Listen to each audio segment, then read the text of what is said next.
It's absolutely extraordinary. Are you not just taking us, Ambassador, for idiots? That you can say with a straight face, we're serious about peace, but while we're serious about peace, we're going to seize Palestinian land. And you expect the Palestinians to just sit back and do nothing about that. Now, you know what the Palestinian people have been asking for. Far less even than some people would ask for.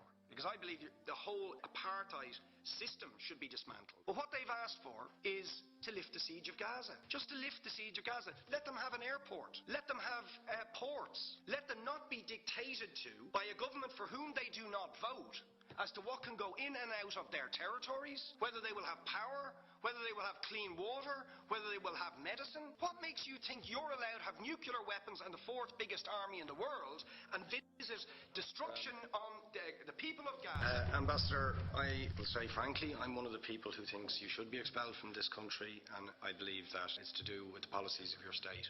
If I was Jewish and had never stepped foot in Israel, I could claim citizenship there tomorrow, but 6 million people whose origins are in what you now call Israel, who were forced out in 1947 or 48, do not have that right.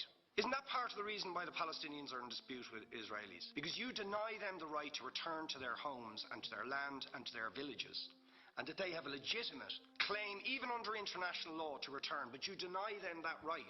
Why do you deny them that right? And why do you give that right to other people who have no connection whatsoever with the land, whether you call it Israel or whether you call it Palestine? Why do you continue to seize land if you're serious about Oslo and the two-state solution, which under that agreement is land designated to be Palestinian land, most of which has taken place since Oslo? You allow that to happen. Why do you allow it to happen? What makes you think you're allowed to have nuclear weapons and the fourth biggest army in the world and visit destruction on the people of Gaza, but they have no right to defend themselves? They have no territorial sovereignty over that land. Would you ask questions, please? How do you justify that? Yeah. All right. How do you justify those double standards? Very lastly, Ambassador, people like Bishop Tutu, Nelson Mandela, and I would certainly describe your state as a apartheid state, with different laws for people depending on their race or religion. For example, at checkpoints going into the West Bank, there's a channel